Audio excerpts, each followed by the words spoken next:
On our honeymoon, my mother-in-law kept calling every hour, yelling, "Put my son on the phone. He needs me." My husband, Ethan, sighed and said, "Just let her talk. It's easier." I was so angry, I grabbed his phone, blocked her number, and whispered, "If you won't cut the cord, I will." His face turned pale, he saw I meant it.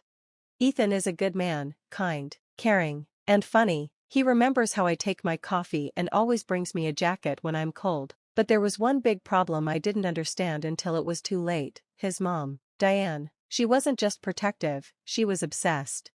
At first, I thought she was just a little too involved. I hoped it would get better after we got married. I was wrong. Diane had controlled Ethan's life for as long as he could remember. She picked out his clothes even in his 20s. She paid his credit cards, even though he had a job. She called him all the time, even when there was nothing important to say. If he didn't answer, she'd keep calling or send texts like, "Where are you? Are you okay?" And if he still didn't respond, she'd call me. It didn't matter what we were doing, she'd always find a way to interrupt. Ethan always said, "She just loves me, she worries." I let it go for a long time because Ethan was great in every other way. I thought he'd grow out of it. I was wrong. We were married for only 3 days when Diane started calling him every hour. We were in Maui for our honeymoon. I was excited, it was our first real trip as a couple. No stress, just the two of us. Then his phone rang. I saw her name and felt sick. He sighed and said, "I'll just answer real quick." That night, she called again, and again, every hour. At first, Ethan tried ignoring the calls, but I could see the stress on his face every time his phone buzzed. "It's fine," he said, "she's not going to stop." I replied. He sighed again, "Okay, stop." But she didn't stop. By the second day, I was over it. At breakfast, the view was beautiful, the ocean breeze, palm trees, coffee in hand. I was finally feeling relaxed. Then his phone rang. Diane again. He answered, "Hey, Mom." He listened quietly and then hung up. "She just wanted to check in," he said. "Ethan, we're on our honeymoon," I said. "I know," he replied, "but it's easier to let her talk." That day, on the beach, during dinner, even in bed, she kept calling, every hour. On the third night, I'd had enough. We were lying in bed after a long day. I was tired and upset. Every time we tried to talk or enjoy each other's company, she called. Ethan kept answering. I tried to be patient, but I couldn't do it anymore. His phone rang again. I grabbed it before he could. I answered. "Diane, it's me," I said. She went silent for a second, then yelled, "Put my son on the phone. He needs me." I laughed coldly. "You've called every hour since we got here." "I just need to hear his voice," she said. "And he needs a break from you." She gasped, shocked. "You don't understand our bond," she hissed. "I feel like something's wrong. Put him on." "No." I hung up and blocked her number. Ethan was frozen. His face was pale, like I had done something unthinkable. "Did you?" "I blocked her," I said. "If you unblock her, I swear, I'm done." He sat up. "What the hell, my name?" "No, Ethan, what the hell, you?" I snapped. "This is our honeymoon. We've barely had any time together, and you've spent it on the phone with your mom." He rubbed his face. "You don't get it. It's easier this way. For her, not for us," I said. He opened his mouth, then closed it again. I could see it sinking in. For the first time, he really saw it, how his mom had always come first, even over me. I didn't say anything else. I turned over and went to sleep. The next morning, Ethan looked scared. We got dressed and went to breakfast. Still no words. Then he checked his email. He turned pale again. The email was from Diane. Subject, urgent. "Come home now." "Ethan, I've never been so disrespected. This is unacceptable. You need to call me right now. There's a family emergency, and your wife will not get away with this." I laughed. "If it's a real emergency," I said, "your sister will know." He hesitated. Then, for the first time, he didn't call his mom. He called his sister. He put the phone on speaker. His hands were shaking. His sister, Hannah, picked up right away. "Hey, what's up?" she said, sounding completely normal. Ethan cleared his throat. "Mom emailed me," Ethan said. "She says there's a family emergency. Do you know anything about it?" There was a pause. Then his sister, Hannah, laughed a little. "Emergency? The only emergency is that she can't reach you. She's been calling me too, crying that I'm turning you against her." Ethan leaned back like he'd just been hit. She told me to come home, he said softly. Hannah sighed. Sounds like her, she's freaking out. She even told Alicia that you were in danger. In danger? Ethan repeated, confused. Yeah, Hannah said, tiredly, she's telling people you're being controlled. She even asked if she should fly to Hawaii to rescue you. I almost choked on my coffee. She's not actually coming here, right? I asked. Hannah paused.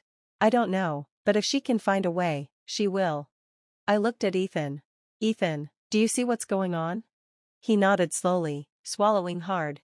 This is bad, he said. This is really bad. Just then, his phone rang, blocked number. It was Diane. I picked it up and turned it off. She's losing it, Ethan, I said. She feels like she's losing control, and she'll do whatever it takes to get it back. We tried to enjoy the rest of our trip, but Ethan was clearly not okay. He barely ate, barely talked. I could see him struggling with guilt. Every time he saw a mother and son together, he looked sad, like he wished things were different with his mom. Then, on our last night, something happened that changed everything. We were at dinner at a beautiful restaurant by the ocean. The table was lit by candles. Soft music was playing. Then I saw her. Blonde hair, expensive blazer, standing by the door, looking around. Diane, I said, almost knocking over my drink. Ethan, I whispered, turn around. He did, and froze. His face turned white. His mother was here, in Hawaii. Diane walked straight toward us, like she owned the place. Ethan looked panicked. She stopped right at our table, her face full of anger. Ethan, she said, shaking, come with me, now. I stared at her. You flew to Hawaii? She ignored me and kept her eyes on Ethan. We need to talk, alone. Ethan didn't say a word. People were watching. I clenched my fists. No, if you have something to say it here. Her nostrils flared.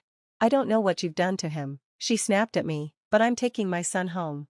Ethan finally spoke. What? You heard me, she said. Pack your bags, we're leaving tomorrow. Like he didn't have a choice, like I didn't exist. I looked at Ethan. Say something. He opened his mouth, then closed it again. He looked stuck, confused, like his brain couldn't figure out what to do, so I spoke for him. We're not going anywhere, Diane. She glared at me. You don't get to. Then she hissed. You manipulative, selfish little. I stood up. Enough, I said. This is insane. You flew here, tracked us down, and now you're trying to take your grown son back like he's a child. I shook my head. You need to leave, now. She turned to Ethan. You're really going to let her talk to me like that? She whispered. After everything I've done for you? Ethan looked crushed. And then Diane made a huge mistake. She grabbed his wrist, not gently, like she was going to drag him out of the chair. I slammed my hand on the table. Don't touch him. Everyone in the restaurant went silent. And then Ethan did something I'd never seen. He pulled his arm away. Mom, he said, voice shaking, you need to leave. Diane looked shocked. I'm your mother, she said softly. You don't mean that. Ethan swallowed. I do. Tears filled her eyes. You're making a terrible mistake, she said, and then she turned and ran out of the restaurant. Ethan sat there, staring at the table. His hands were shaking. I reached over. Are you okay? I asked gently. He didn't answer right away. Then he looked at me, eyes full of sadness. I don't know who I am without her, he said quietly. And my heart broke. That night, I realized something important. This wasn't just about setting boundaries or protecting our marriage. Ethan had grown up in a cage, and now, for the first time, the door was open, but he wasn't sure if he could walk through it. Diane had stormed out of the restaurant, embarrassed, angry, and, worst of all, determined. I knew in my gut, this wasn't over. Ethan sat across from me, pale and shaking. He had just stood up to his mother for the first time ever. He should have felt free, maybe even proud, but instead, he looked lost. I reached for his hand. Ethan, talk to me. He didn't answer. He just closed his eyes and breathed heavily, like he was trying to wake up from a nightmare. A waiter came over nervously. Is everything okay here? I forced a smile. Yes, we're fine. But I wasn't sure that was true. I had a terrible feeling that Diane wasn't done. We left the restaurant an hour later. Ethan didn't say a word on the way back to the hotel. When we walked through the lobby, I noticed something. A man was standing near the entrance, mid-50s, gray hair, wearing a polo shirt. He was scrolling through his phone, but he kept looking at us. Something felt wrong. I nudged Ethan. Do you know that guy? He barely looked. No, why? He keeps watching us. Ethan sighed. You're being paranoid. Maybe I was, but when the elevator doors closed, I saw the man one last time. He was still staring, and smiling. Back in the hotel room, I locked the door and pulled the curtains closed. I wasn't taking any chances. Ethan dropped onto the bed with a groan. I feel sick. I sat beside him. What now? He let out a long breath. I don't know. Will she leave us alone? He gave a bitter laugh. No. I grabbed my phone and quickly texted Hannah. Me, where is she now? Hannah replied right away. Hannah, she just called me crying, said you attacked her, said Ethan is being forced to stay with you. I told her she was insane and hung up. My stomach dropped. She's flipping the story, I whispered. Now she's the victim. Ethan rubbed his forehead. That's what she does. Then, a knock at the door. We both froze. Knock, knock, knock. Not loud, not fast, calm, steady. We looked at each other. I tiptoed to the door and looked through the peephole. It wasn't Diane. It was the man from the lobby. My heart jumped. I turned back to Ethan. It's that guy from downstairs. Ethan sat up. What? Knock, knock, knock. I tried to sound calm. Can I help you? The man answered through the door. Ethan, your mother sent me. My blood ran cold. Ethan stood up fast. Who are you? I'm a private investigator, the man said. Your mother hired me. I felt dizzy. She's trying to track us, I whispered. Ethan's hands curled into fists. Go away. The man chuckled. I just need to make sure you're okay. If you open the door, I'll leave. I almost laughed, like we were just going to let him in. Ethan's voice was firm and cold. If you don't leave, I'm calling the police. There was a pause, then the man sighed. All right, no need for that. We heard footsteps, then silence. I waited a few minutes, just to be sure he was really gone, then I turned to Ethan. Your mother hired someone to follow us. Ethan was shaking. I can't believe this. I swallowed hard. You know what that means, right? He nodded. Diane wasn't going to stop, not unless we made her. We barely slept. Every sound made me jump. Every shadow under the door made my heart race. By morning, we knew what we had to do. We needed to leave. I called the front desk and paid for the room over the phone. I booked an earlier flight, then I called hotel security. A man pretending to be a private investigator knocked on our door. He said he was sent by my husband's mother. The front desk replied, Front desk, ma'am, that man came by again this morning asking for your room number. My breath caught. Did you give it to him? Front desk, no, of course not, but he was very persistent. My hands were shaking. I turned to Ethan. We need to leave, now. He didn't argue. We packed in 5 minutes and took a side exit out of the hotel. On the way to the airport, Ethan didn't say anything, but right before we boarded, he turned to me. I need to do something, he said. I looked at him. What?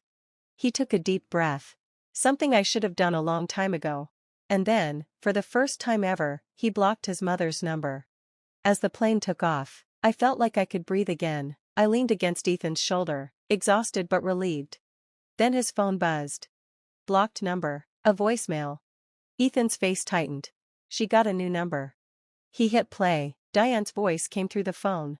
Ethan, you've made a terrible mistake. You don't understand what you've done. I'll fix this. I'll fix everything. You'll come back to me. You always do. Click. Ethan stared at the phone, his eyes empty. And I knew, we weren't free yet. When we got home, I knew it was only a matter of time before she did something else. She had crossed the line by hiring someone to follow us. But to her, this was just the start. Ethan had changed. He was quieter now. Distant. Like he was still trying to process what his mother had done, and who she really was. For a few days, we tried to get back to normal. Then the letters started coming. Typed. Formal. Cold. Cease and desist. Diane was threatening to sue me, for emotional distress, and 4 alienating Ethan from her. It was so ridiculous I laughed the first time I saw it. Ethan didn't. She's serious, he said quietly. I folded my arms. We're not playing her games. He nodded. I know. But she's not stopping. And he was right. 2 weeks later, she showed up at our house. It was a Saturday, late afternoon. I was in the kitchen making tea when I heard it. Pounding at the front door. Not knocking. Pounding. I froze. Ethan walked past me and looked through the peephole. He froze. It's her, he whispered. Of course, it was. I grabbed his arm before he could open the door. Ethan, think. He ran a hand down his face. I need to end this. Before I could stop him, he opened the door. And there she was. Diane stood on our porch, soaked from the rain, looking furious, like she had fought her way here. She looked at me first, not Ethan. You, she spat. Ethan stepped in front of me. Mom, stop.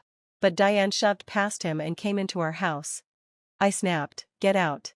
She ignored me and turned to Ethan, pointing a finger at his chest. You're not my son anymore, she hissed. You've changed. She glared at me, woman has turned you against me. Ethan flinched. Diane took a deep breath, her voice softening. But it's not too late, she said, trembling. You can still come home. We can fix this. And then, she started crying. Real tears. Or at least they seemed real. I saw Ethan hesitate. Years of being controlled made him want to fix things, comfort her, be the good son again. I had to act fast. Leave. Now, I said. She snapped. You don't get to tell me what to do. Then she hissed. You're nothing. Just some woman who stole my son. Ethan took a deep breath. Mom, he said quietly, you need to leave. Her head snapped toward him. What did you say? Ethan's face looked pained, but this time, he didn't back down. I love you. But this stops now. His voice shook. You can't control me anymore. You can't follow me, call me, track me, or threaten my wife. I won't let you. Diane's breath caught. Then she laughed. Cold, bitter. I always knew you were weak, she whispered. Just like your father. Ethan froze. The words hit him hard. I saw it in his face. And Diane smiled. That's when I realized she didn't come to take him back. She came to break him. And that's when Ethan snapped. His voice was calm, dangerously calm. I remember now. Diane frowned. What? Ethan shook his head, his eyes haunted. You told me Dad left because he didn't love me. His voice cracked. But that wasn't true, was it? Diane went still. Ethan continued. You drove him away. Just like you're trying to do with my wife.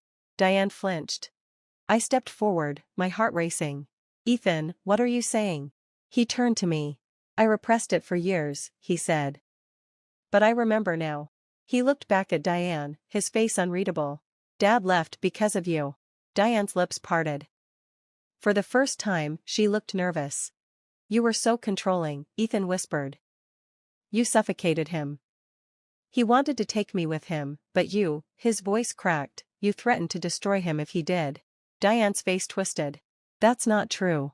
Yes, it is, Ethan said, shaking. You told me he abandoned me. But he didn't. You took him away from me. Silence. Diane's face turned red. You ungrateful little. Get out. Diane's head snapped up. Ethan was breathing hard now. I never want to see you again. Diane gasped. Ethan, she whispered, panicked. You don't mean that. I do, he said firmly, unwavering. He took a deep, shaky breath. Goodbye, Mom. And then, he closed the door in her face. We stood there, listening. For a moment, I thought she might scream or bang on the door. But instead, she just walked away. No words. No threats. No final outburst. Ethan exhaled slowly, like a weight had been lifted. Then he turned to me. His face was haunted. I feel, he swallowed. Empty. I nodded. I understood. Cutting someone out of your life isn't easy. It hurts, even when it's necessary. I pulled him into a hug. We stayed quiet for a long time. Then he whispered. Do you think she'll ever stop? I was honest. I don't know. But I did know one thing. Ethan was free. And that was the one thing Diane could never take away.